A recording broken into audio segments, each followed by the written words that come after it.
जय हिंद दोस्तों, मेरा नाम सुरजीत गुप्ता है और आपका excellent study point with Surjeet Gupta channel में आप सभी का मैं स्वागत करता हूं, हार्दिक अभिनंदन करता हूं। तो दोस्तों चलिए आज हम लोग सब्जेक्ट फिजिक्स टॉपिक गति के बारे में हम लोग पढ़ेंगे। और ये जो सिलेबस है आप लोग के 9th क्लास 11th और जब आगे की आप तैयारी करेंगे उसमें भी आपका ये सिलेबस जो हमारा है मोशन ये आएगा। तो अभी मैं ज़्यादा कुछ डार्कली नहीं बताऊंगा, आपको सिंपल ही बताऊंगा, ठीक है, कि मोशन क्या होता है, मोशन के अंदर जो जो आते हैं हम लोग वो सब पढ़ेंगे, ठीक है। तो सबसे पहले हमें मोशन पढ़ने के लिए ये पता होना चाहिए कि मोशन के अंदर क्या क्या सिलेबस आते हैं, मोशन किसे कहते हैं, तब जाके हमें कुछ समझ में आएगा, अन्यथा नहीं आने वाला है। तो चलिए मैं आपको बता दूं कि सबसे पहले मोशन के अंदर क्या पढ़ना है। तो मोशन के अंदर हमें मोशन की परिभाषा पढ़नी है, विरामावस्था किसे कहते हैं, गति की अवस्था किसे कहते हैं ये पढ़नी है, सापेक्षता का नियम कहते हैं जिसे हम लोग रिलेटिव टर्म बोलते हैं ये पढ़ना है हमें, अदिश राशियाँ सदिश राशियाँ पढ़ना है, गति कितने प्रकार की होती है ये पढ़ना है। तो गति हमारी जो होती है 3 प्रकार की होती है, सरल रेखीय गति होती है, घूर्णन गति होती है और जो होती है दोलनी गति होती है। अभी सिंपल में हम लोग पढ़ेंगे। अभी मैं आपको एक रटवा नहीं रहा, मैं आपको मतलब कि रटवा नहीं रहा हूँ, आपको बस कॉन्सेप्ट क्लियर करवा रहा हूँ, ठीक है। जब मैं आपको एक एक परिभाषा भी लिखवाऊंगा, ठीक है। तो चलिए सबसे पहले मैं बताता हूँ आपको दूरी तथा विस्थापन के बारे में हम लोग पढ़ेंगे। तब जाके क्या पढ़ेंगे हम लोग, त्वरण के बारे में पढ़ेंगे, त्वरण कितने प्रकार के होते हैं वो पढ़ेंगे, चाल पढ़ेंगे, औसत चाल पढ़ेंगे, वेग पढ़ेंगे, औसत वेग पढ़ेंगे, हमारे वेग कितने प्रकार के होते हैं, चाल कितने प्रकार के होते हैं, ये सब हम पढ़ेंगे। गति का नियम पढ़ेंगे, गति का समीकरण भी पढ़ेंगे और मैं आपको एक एक समीकरण का क्या करवाऊंगा, डेरिवेशन करवाऊंगा, ठीक है दोस्तों। तो चलिए अगर आप मेरे इस चैनल पे नए हैं एक्सीलेंट स्टडी पॉइंट पे, तो आप मेरे चैनल को सब्सक्राइब कर दीजिए और बेल आइकन को दबाना ना भूलें और फटाफट मेरे लाइक के बटन को दबा के एकदम लाल कर दें।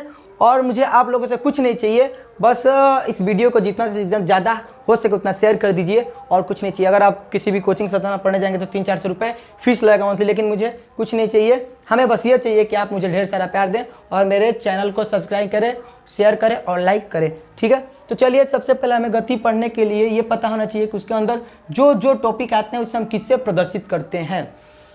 तो उसके अंदर जो टॉपिक आते हैं हमारा प्रारंभिक वेग होता है, अंतिम वेग होता है, ठीक है। प्रारंभिक वेग, अंतिम वेग, त्वरण होता है, दूरी तथा विस्थापन होता है। इन सबको मैं बताऊंगा कि सबसे पहले इन्हें किससे प्रदर्शित करते हैं। तो चलिए मैं आपको बताता हूं कि प्रारंभिक वेग को हम किससे प्रदर्शित करते हैं। प्रारंभिक वेग, ठीक है,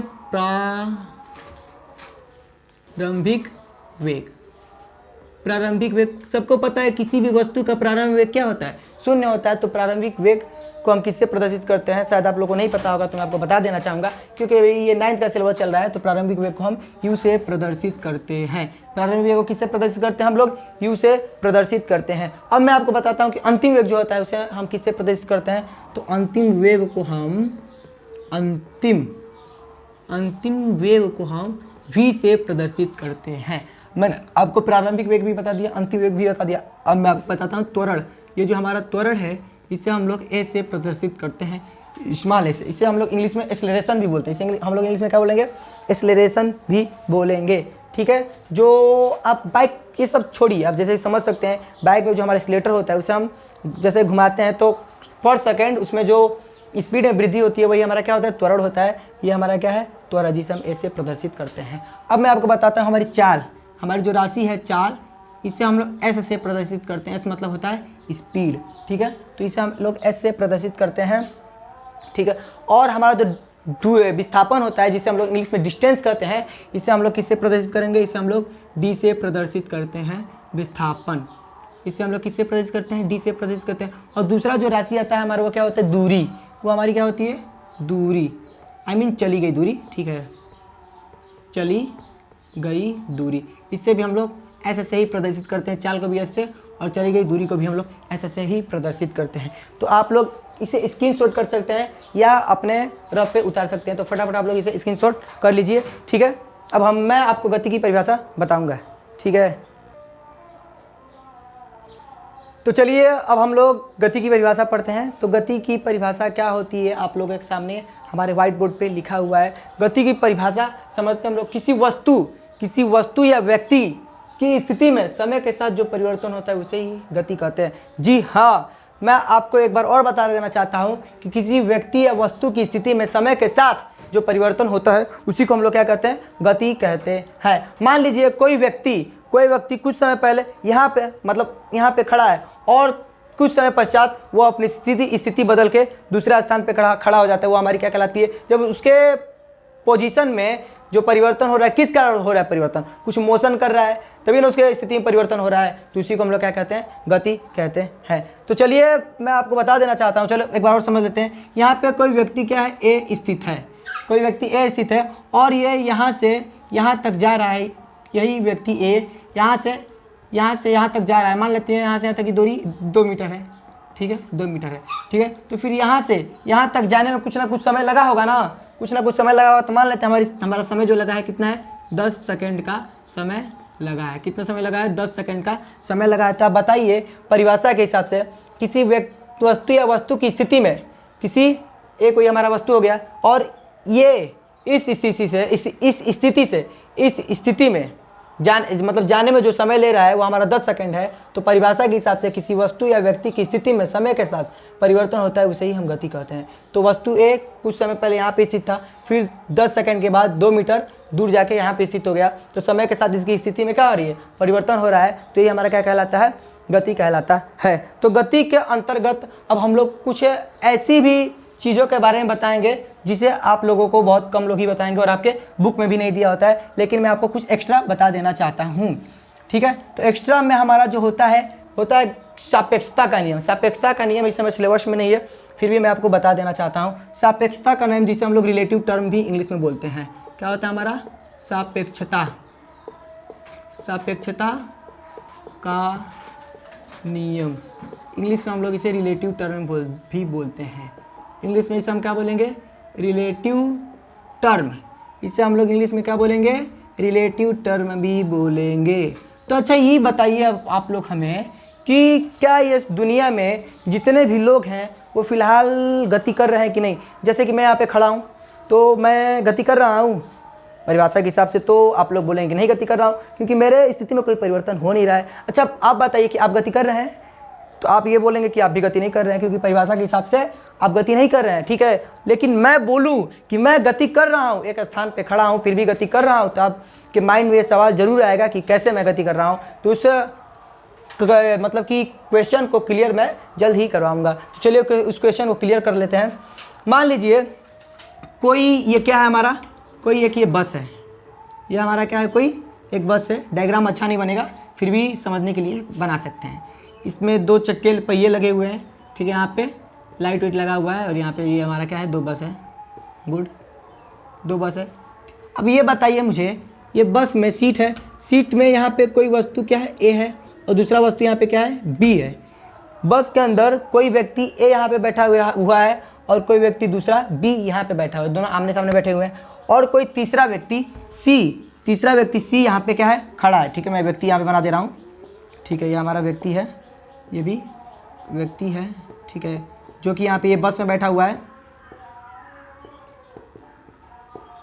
चलिए अब बताइए मुझे, ये बस चल रही है और ये बाहर सी खड़ा है, ठीक है। तो ए जो है बी को देखेगा, तो ए व्यक्ति जो है व्यक्ति बी को देखेगा तो ए के सामने बी दिखेगा, मतलब कि वो विरामावस्था में दिखेगा, चल नहीं रहा है, उसके साथ दोनों अंदर बैठे हुए हैं। और बी भी ए को देख रहा है, ए भी बी को देख रहा है, मतलब कि दोनों एक दूसरे को देख रहे हैं, उनकी स्थिति में कोई परिवर्तन हो नहीं रहा है उनके हिसाब से, ठीक है। लेकिन सी, ये जो हमारा सी है, ये सी बस को देख रहा है तो बस भी क्या हो रही है? चल रही है। ए को देख रहा है तो ए भी क्या हो रहा है? चल रहा है। और बी को भी देख रहा है तो बी क्या हो रहा है? चल रहा है। तो हम क्या कह सकते हैं कि ए के हिसाब से, हिसाब मतलब सापेक्ष लेंगे, ए के सापेक्ष बी क्या है? रेस्ट में है, आई मीन विराम में। ए के सापेक्ष बी विराम में है। ए के सापेक्ष हमारा बी क्या है? विराम में है, ठीक है। अगर आपसे पूछ दे बी के सापेक्ष ए क्या है, तो बी के सापेक्ष ए वो भी विराम में है, क्योंकि ये दोनों एक दूसरे को आपस में क्या कर रहे हैं? देख रहे हैं, उनकी स्थिति में कोई परिवर्तन नहीं हो रहा है। तो हमारा जो बी के सापेक्ष ए है वो भी क्या है? विराम में है। तो हम क्या लिखेंगे? बी के सापेक्ष ए भी विराम में है। ए भी क्या है? विराम में है। तो चलिए अब तो आप लोग देख लिए कि ए के सापेक्ष बी भी विराम है, बी के सापेक्ष ए भी विराम में है। अब चलिए सी से पूछते हैं कि ए चल रहा है कि रुका हुआ है और बी चल रहा है कि रुका हुआ है। तो सी से जब हम पूछेंगे कि ए विराम में है कि गति में है, तो सी बोलेगा कि ए गति में है। फिर सी से हम लोग पूछेंगे कि अच्छा ये बताओ बी गति में है कि विराम में है, तो सी बोलेगा कि बी क्या है? गति में है। तो c के हिसाब से हमारा यहाँ पे हम देखेंगे c के सापेक्ष क्यों गति में, क्योंकि बस चल रहा है, बस के अंदर ए भी बैठे हैं, तो बस के साथ ये दोनों भी क्या होंगे, गति की अवस्था में होंगे। c के सापेक्ष जो हमारा ए और b गतिशील हैं,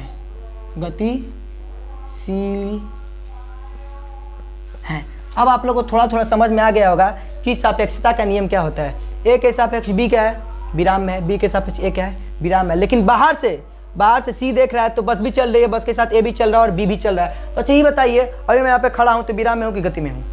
अब आप लोग टेंशन में हो गए होंगे कि मैं यहाँ पे खड़ा हूँ तो चुपचाप खड़ा हूँ तो मैं विराम में हूँ, लेकिन मैं आपको बता देना चाहता हूँ कि मैं यहाँ पे खड़ा हूँ तो विराम की अवस्था में नहीं हूँ। इस दुनिया में जितने भी व्यक्ति हैं, वस्तु है, पिंड है, ये सभी क्या है, गति की अवस्था में रहती हैं, ये कभी विराम की अवस्था में नहीं होती हैं। अगर पृथ्वी के बाहर से देखा जाए तो हम पृथ्वी के अंदर हैं, तो पृथ्वी क्या हो रही है, गोल गोल घूम रही है, तो पृथ्वी के साथ हम भी क्या हो रहे हैं, गोल गोल घूम रहे हैं। ये ब्लैक बोर्ड भी हमारा गोल गोल घूम रहा है, आप भी गोल गोल घूम रहे हैं, आप भी गति की अवस्था में हैं।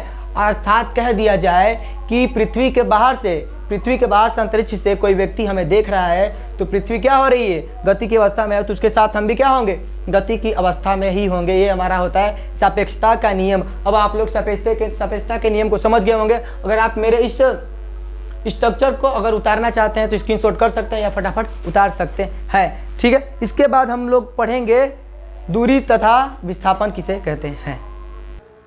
तो चलिए, मैंने आपको गति की परिभाषा ही बता दिया, किससे हम लोग किसे प्रदर्शित करते हैं वो भी बता दिया, और मैंने आपको सापेक्षता का नियम भी बता दिया। अगर आपको इन 2-3 टॉपिक में अगर आपको कोई भी परेशानी हो तो आप मुझे कमेंट में बता सकते हैं। अगर आपने अभी तक मेरे चैनल को लाइक नहीं किया है तो प्लीज़ मेरे चैनल को लाइक कर दीजिए, शेयर कर दीजिए और मेरे चैनल को क्या कर दीजिए, सब्सक्राइब कर दीजिए और बेल आइकन को भी दबा दीजिए।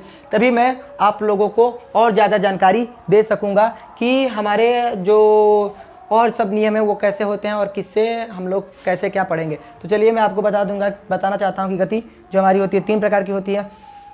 गति हमारी जो होती है कितने प्रकार की होती हैं, 3 प्रकार की होती हैं। पहला क्या होता है, सरल रेखीय गति होता है, दूसरा क्या होता है, वृत्तीय गति होता है, और तीसरा क्या होता है, दोलन गति होता है। तो सबसे पहले हम लोग किसके बारे में पढ़ेंगे, सरल रेखीय गति के बारे में पढ़ेंगे। तो सरल रेखीय गति मतलब जो वस्तु या व्यक्ति सरल मतलब कि सीधी रेखा में, सरल मतलब सीधी रेखा में गति करे, उसे हम क्या कहते हैं, सरल रेखीय गति कहते हैं। जैसे अब आप सोच सकते हैं कि सरल रेखीय गति कौन कौन वस्तु या कौन मतलब कि दुनिया में क्या क्या है जो कि सरल रेखीय गति करते हैं। तो आप फटाफट सोचिए, मैं तो आपको बताऊंगा लेकिन आपको भी सोचना पड़ेगा, क्योंकि अगर आप मेरा साथ नहीं देंगे तो आप नहीं सीख सकते हैं, ठीक है। तो सबसे पहले आप सोचिए कि सरल रेखीय गति किसे कहते हैं, सरल रेखीय गति के अंतर्गत क्या क्या आएंगे। तो जो व्यक्ति सीधी रेखा में सरल रेखा में गति करते हैं उसे सरल रेखीय गति कहते हैं। अरे आप सोच सकते हैं, जैसे ट्रेन की गति हो गई, एक इंसान की गति हो गई, ये सब क्या है, सरल रेखीय गति हो गई। कार की गति हो गई, गाड़ी की गति हो गई, मान लीजिए जानवर में कोई किसी जानवर की गति हो गई,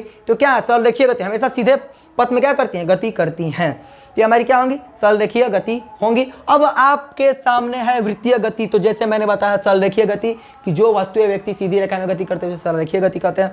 अब हमारे सामने है वृत्तीय गति। वृत्तीय गति किसे कहते हैं, तो जो व्यक्ति या वस्तु वृत्ताकार पथ पे गति करते हैं उसे हम लोग क्या कहते हैं, वृत्तीय गति कहते हैं। तो आप सोच सकते हैं कि वृत्तीय गति के अंतर्गत क्या क्या आएंगे। तो वृत्तीय गति के अंतर्गत पृथ्वी गति हो जाएगी, क्योंकि पृथ्वी क्या करती है, वृत्ताकार मार्ग में गति करती है। तो हमारी क्या हो जाएगी, वृत्ताकार गति कहलाएगी। अब आपके सामने लिखा हुआ है दोलनी गति। दोलनी गति भी सेम वैसे ही है, जैसे हमने सरल रेखीय गति की परिभाषा बताया, वृत्तीय गति की परिभाषा बताया, वैसे ही दोलनी गति की भी परिभाषा है। जो वस्तु अपने स्थिति के सापेक्ष इधर उधर गति करे, अपने स्थिति के सापेक्ष क्या करे, इधर उधर गति करे, वो हमारी क्या कहलाती है, दोलनी गति कहलाती है। जैसे कि आप देख सकते हैं झूले की गति, झूला अपनी साम्य स्थिति पे रुका होता है और लेकिन अपने साम्य स्थिति से कभी इधर गति करता है कभी इधर गति करता है, तो हमारे का क्या कहलाएगा, दोलनी गति कहलाएगा। अब आप देख सकते हैं ये हो गया, या घड़ी का पेंडुलम आप लोग देखे होंगे कि घड़ी का पेंडुलम जो होता है, घड़ी में यहाँ पे लटका होता है और कभी इधर गति करता है और कभी इधर गति करता है, तो हमारा क्या होगा, दोलन गति होगा। मतलब अपनी साम्य स्थिति से इधर उधर गति करो, हमारा क्या होता है, दोलन गति कहलाता है। जैसे कि आप लोग सोच सकते हैं कि झूले की गति या घड़ी के पेंडुलम की गति हमारी क्या होगी, दोलनी गति होगी। तो जो मैंने बताया है उसे आप लोग नोट कर सकते हैं, ठीक है। और आप फटाफट इसके आगे हम लोग पढ़ेंगे दूरी तथा विस्थापन की परिभाषा। तो चलिए अब हम लोग दूरी तथा विस्थापन के बारे में पढ़ेंगे, दूरी तथा विस्थापन की परिभाषा पढ़ेंगे, दूरी तथा विस्थापन में क्या अंतर होता है वो पढ़ेंगे, ठीक है। तो सबसे पहले हम लोग दूरी के बारे में पढ़ेंगे, दूरी की परिभाषा पढ़ेंगे, दूरी क्या है, ठीक है। उसके बाद हम दूरी कौन सी राशि है वो भी पढ़ेंगे। तो दूरी, तो सबसे पहले हम दूरी की परिभाषा आपको बता देना चाहेंगे कि दूरी की परिभाषा क्या होती है। तो गतिमान वस्तु द्वारा तय किए गए पथ की लंबाई को हम क्या कहते हैं, दूरी कहते हैं। तो मैं लिख देना चाहता हूँ यहाँ पे, गतिमान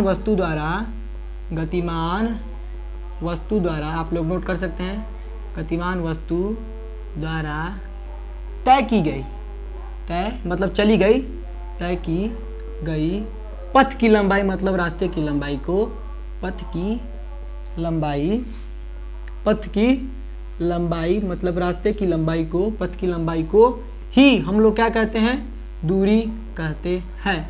पथ की लंबाई को क्या कहते हैं, दूरी कहते हैं, ठीक है। गतिमान वस्तु द्वारा तय की गई पथ की लंबाई को क्या कहेंगे, दूरी कहेंगे। गतिमान वस्तु द्वारा मतलब कि जो वस्तु गति की अवस्था में हो, किसकी अवस्था में हो, गति की अवस्था में हो, तो उसके द्वारा तय की गई पथ की लंबाई हमारी क्या कहलाती है, दूरी कहलाती है। जैसे मान लीजिए हमारी बाइक जो है वो गतिमान है, हमारी बाइक क्या गतिमान है, तो वो क्या यहाँ से नगरा जा रही है, यहाँ से कहाँ जा रही है, यहाँ से मान लीजिए बनारस जा रही है, ठीक है। यहाँ से मान लीजिए बनारस जा रही है, तो यहाँ से बनारस की जो लंबाई है वो कितनी होगी, मान लेते हैं 100, आपके यहाँ से कुछ भी हो सकती है लेकिन मेरे यहाँ से तो 100 किमी है, ठीक है। तो उसी लंबाई को हम क्या कहेंगे, दूरी कहेंगे, ठीक है। किसी गतिमान वस्तु द्वारा तय की गई पथ की लंबाई को दूरी कहते हैं। जैसे मान लेते हैं ये हमारा क्या है, ये हमारा है घर, ये हमारा क्या है, घर है, ठीक है। यहाँ से रास्ता बना हुआ है, ठीक है।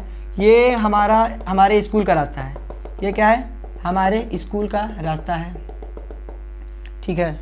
ये हमारे क्या है, स्कूल का रास्ता है, ठीक है। फिर यहाँ से यहाँ तक आ रहे हैं हम, यहाँ से यहाँ तक हम आ रहे हैं, ये हमारे क्या है, स्कूल का रास्ता है। और हमारा स्कूल कहाँ है, हमारा स्कूल मान लेते हैं यहाँ पे है हमारा स्कूल, यहाँ पे क्या हमारा है, ये स्कूल है, ठीक है। ये हमारा स्कूल है और ये हमारा क्या है, घर है। जब हम घर से निकलते हैं तो इस रास्ते को पकड़ते हुए हम कहाँ जाएंगे, अपने स्कूल में जाएंगे। तो हमारे घर से स्कूल तक जो रास्ता है उसी की लंबाई को हम क्या कहेंगे, दूरी कहेंगे, ठीक है। दूरी जो हमारा है क्या है, अदिश राशि है। दूरी हमारा क्या है, अदिश राशि है, क्योंकि इसमें परिमाण दिया होता है लेकिन इसमें कोई दिशा निश्चित नहीं होता है कि किस दिशा में हमें जाना है, ठीक है। तो हमारी क्या होगी, अदिश राशि होगी। मैं आपको बताने ये भूल गया कि अदिश राशि किसे कहते हैं और सदिश राशि किसे कहते हैं। तो अदिश राशि उसे कहते हैं जिसमें क्या हो, केवल परिमाण दिया हो, दिशा न दिया, उसे क्या कहेंगे हम लोग, अदिश राशि कहेंगे। और सदिश राशि किसे कहेंगे, जिसमें दिशा तथा परिमाण दोनों दिया, उसे क्या कहेंगे हम लोग, सदिश राशि कहेंगे। तो उसे भी हम लोग पढ़ लेंगे, ठीक है। अदिश राशि और सदिश राशि किसे कहते हैं। पहले हम लोग दूरी तथा विस्थापन समझ लें। तो आप लोगों को समझ में आ गया होगा, गतिमान वस्तु द्वारा तय की गई पथ की लंबाई को हम क्या कहते हैं, दूरी कहते हैं। तो हमारा ये घर है, घर से हम अपने स्कूल के पथ पर ये चल के जा रहे हैं और हमारे घर से हमारे स्कूल के जो रास्ते की लंबाई होगी वही हमारी क्या होगी, दूरी होगी। क्या होगी, दूरी होगी। अब मैं आपको बताना चाहता हूँ कि विस्थापन किसे कहते हैं। तो विस्थापन हम दूरी समझ लिए तो विस्थापन भी बहुत सिंपल तरीके से समझ जाएंगे। ये कुछ नहीं है, बस मैं आपका कंसेप्ट क्लियर करवा रहा हूँ, आपको रटने की जरूरत नहीं पड़ेगी। अगर आप मेरे वीडियो को पूरा देख लेंगे तो मैं आपका गति लेसन एकदम कंप्लीट करवा सकता हूँ, जिसे आप कभी भी नहीं भूलेंगे। मेरा चैलेंज है, मैं आपको ये गारंटी देता हूँ, ठीक है। तो चलिए मैं आपको विस्थापन बता रहा हूँ कि विस्थापन किसे कहते हैं, विस्थापन कौन सी राशि है और विस्थापन शून्य हो सकती है कि नहीं हो सकती है। अच्छा आप लोग मुझे बताइए, दूरी शून्य हो सकती है कभी, हाँ? आप लोग सोचिए, दूरी शून्य हो सकती है? मेरे हिसाब से तो दूरी कभी शून्य हो ही नहीं सकती, क्योंकि कोई गतिमान वस्तु एक स्थान से दूसरे स्थान पे जा रही है तो क्या उसके बीच की जो लेंथ है वो जीरो होगी, नहीं होगी। अगर उसके बीच की लेंथ जो जीरो नहीं होगी तो हमारी दूरी भी क्या होगी, जीरो नहीं होगी। अब विस्थापन चलिए देखते हैं। तो विस्थापन क्या है, प्रारंभिक स्थिति, इसी में हम लोग इसी डायग्राम के अंतर्गत समझ आएंगे। प्रारंभिक स्थिति और अंतिम स्थिति की बीच की न्यूनतम दूरी को हम क्या कहते हैं, विस्थापन कहते हैं। प्रारंभिक स्थिति और अंतिम स्थिति की बीच की न्यूनतम दूरी को क्या कहते हैं हम लोग, विस्थापन कहते हैं।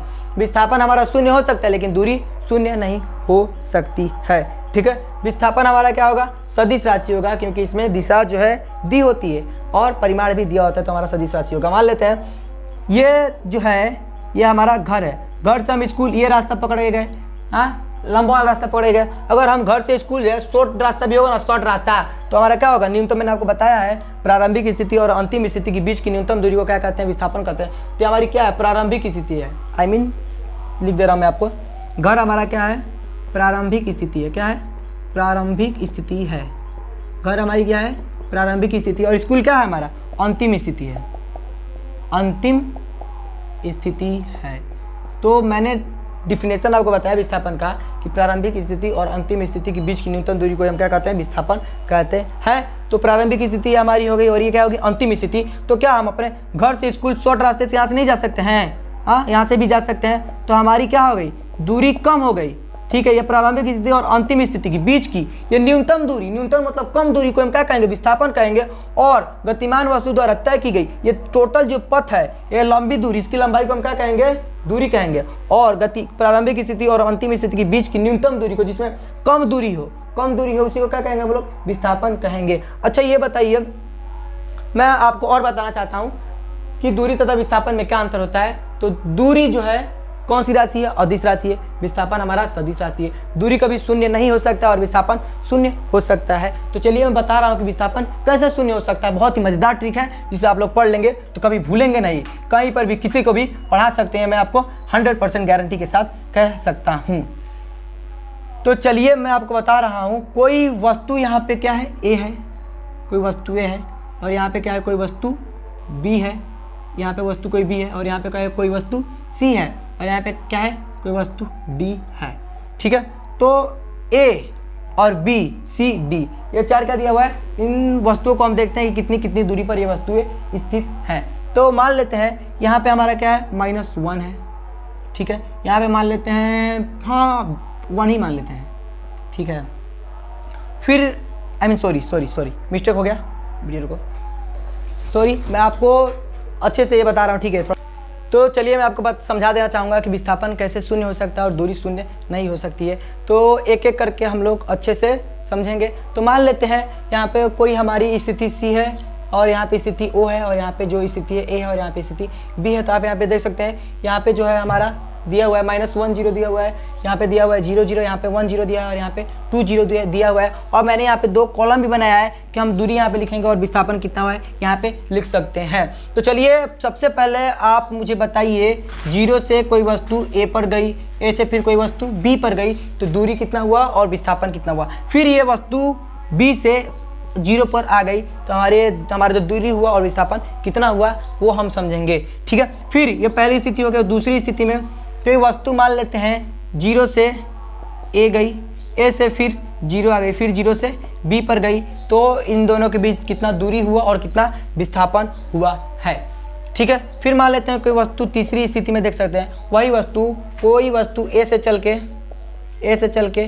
कहाँ गई, बी पे गई, बी से चल के फिर मान लेते हैं सी पे गई, बी से चल के फिर ए पर आ गई, फिर ए से चल के फिर बी पर गई, बी पर नहीं, फिर ओ पर गई। तो इन दोनों के बीच की दूरी और विस्थापन कितनी हो सकती है। तो आप लोग इसे अपने फटाफट रफ कॉपी पे उतार सकते हैं या स्क्रीनशॉट भी कर सकते हैं। तो चलिए मैं आपको बता रहा हूँ, 0 से ए जब कोई वस्तु हमारी है, सर्वप्रथम यहाँ पे कहाँ है, ओ पर स्थित है, ओ से ए तक गई, यहाँ से यहाँ तक की दूरी कितनी है, मान लेते 1 सेंटीमीटर या 1 मीटर है, आप कुछ ही मान सकते हैं। यहाँ से यहाँ तक गई तो इनके बीच की दूरी 1 मीटर हुई। फिर यहाँ से यहाँ तक गई तो दूरी कितनी हुई, 2 मीटर हुई, और विस्थापन भी कितना हुआ, 2 मीटर हुआ। फिर वस्तु फिर ओ पर आ रही है, तो फिर बी से ए पर आएगी, उसके बाद ही ओ पर आएगी, फिर बी से ए पर आई, तो कितना हुआ था, 2 मीटर और 1 मीटर, 3 मीटर हुआ। फिर ए से ओ पर आ गई, तो फिर 1 मीटर में जोड़ लेंगे, तो दूरी कितना हुआ हमारा, 4 मीटर हुआ यार, 4 मीटर। इसे हम लोग मीटर माने हैं, ठीक है। अगर आप सेंटीमीटर मानेंगे तो कोई बात नहीं है। अब देखिए हमारी दूरी तो हो गई 4 मीटर। अब हम विस्थापन समझ रहे हैं, तो मैंने आपको बताया है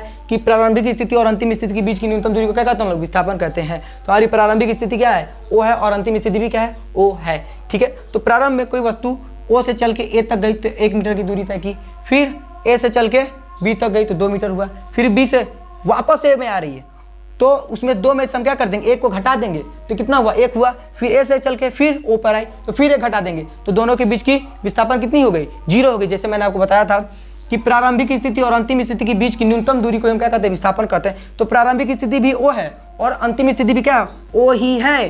तो इनके बीच की जो न्यूनतम दूरी होगी क्या होगी, ओ पर ही वस्तु फिर आ जाए तो उनके बीच की न्यूनतम दूरी क्या होगी, 0 होगी। तो हमारा विस्थापन क्या होगा, शून्य होगा। Okay, I hope you trying to understand this topic. ठीक है, मैं फिजिक्स के साथ साथ आपको इंग्लिश मैथ के भी वीडियो दूंगा, जिसे अगर आप मेरे चैनल को सब्सक्राइब कर देंगे तो सबसे पहले आप मेरे वीडियो को देख सकते हैं। ठीक है, अब चलिए फिर देखते हैं, ओ से कोई वस्तु ए पे गई, फिर ए से कोई वस्तु ओ पर गई, फिर ओ से कोई वस्तु बी पे जा रही है, तो दूरी कितना होगा और विस्थापन कितना होगा। तो चलिए हम इसमें समझते हैं। कोई वस्तु हमारी है ओ पे, ओ से फिर ए पे गई, तो इनके बीच की दूरी कितनी हुई, 1 मीटर हुई। फिर ए से वस्तु बी पे गई, तो दोनों के बीच की दूरी कितनी हुई, 2 मीटर हुई। फिर बी से वस्तु ओ पर आ रही है, तो बी से पहले ए पर आएगी, तो यहाँ से यहाँ तक का दूरी कितना, 1 मीटर, तो 2 हुआ था, 1 3 हो गया।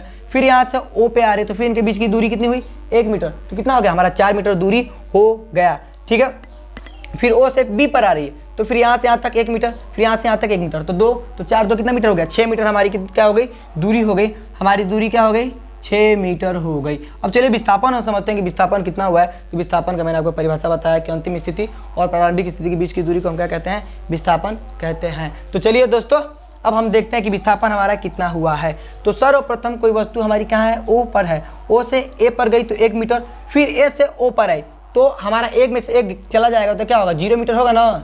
हाँ, 0 मीटर हो गया, तो फिर 0 मीटर हो गया। फिर हमारी वस्तु 0 से कहाँ जा रही है, बी पर जा रही है, तो 0 से बी पर जा रही है, तो 2 मीटर। तो चलिए मैंने आपको बताया प्रारंभिक स्थिति तथा अंतिम स्थिति के बीच की न्यूनतम दूरी को विस्थापन कहते हैं। प्रारंभिक स्थिति हमारी क्या है, ओ है, ठीक है, और अंतिम स्थिति क्या है, बी है। अंतिम स्थिति भी हमारी ये प्रारंभिक स्थिति हो गई दूसरे क्वेश्चन में, और ये क्या होगी, अंतिम स्थिति हो गई। ठीक है, अंतिम स्थिति हो गई। तो दोनों के बीच की न्यूनतम दूरी को हम विस्थापन कहते हैं। तो प्रारंभिक स्थिति और अंतिम स्थिति की जो बीच की न्यूनतम दूरी होगी कितनी होगी, यहाँ से यहाँ तक की दूरी 1 मीटर, यहाँ से यहाँ तक की दूरी 2 मीटर, तो कितनी होगी विस्थापन, कितना होगा हमारा विस्थापन, 2 मीटर होगा, 2 मीटर विस्थापन होगा। अब आप लोग क्वेश्चन नंबर 3 स्वयं से सोल्व करेंगे। अगर आपको कोई भी डाउट हो तो आप हमें कमेंट करके बता सकते हैं। अगर आप हमारे और वीडियो को देखना चाहते हैं तो आपको मैं लिंक डिस्क्रिप्शन में दे दूंगा, और आप देख सकते हैं कि अभी आप दे सकते हैं। अगर आप मेरे चैनल को अभी तक सब्सक्राइब नहीं किए हैं तो प्लीज़ सब्सक्राइब कर दें, शेयर कर दें और लाइक करना ना भूलें। अब इसी के साथ मैं अपने वीडियो को अंत करता हूँ। अगले वीडियो में हम लोग इसके आगे जो पढ़ना होगा पढ़ेंगे, गति का ही पढ़ेंगे। धन्यवाद, जय हिंद, जय भारत।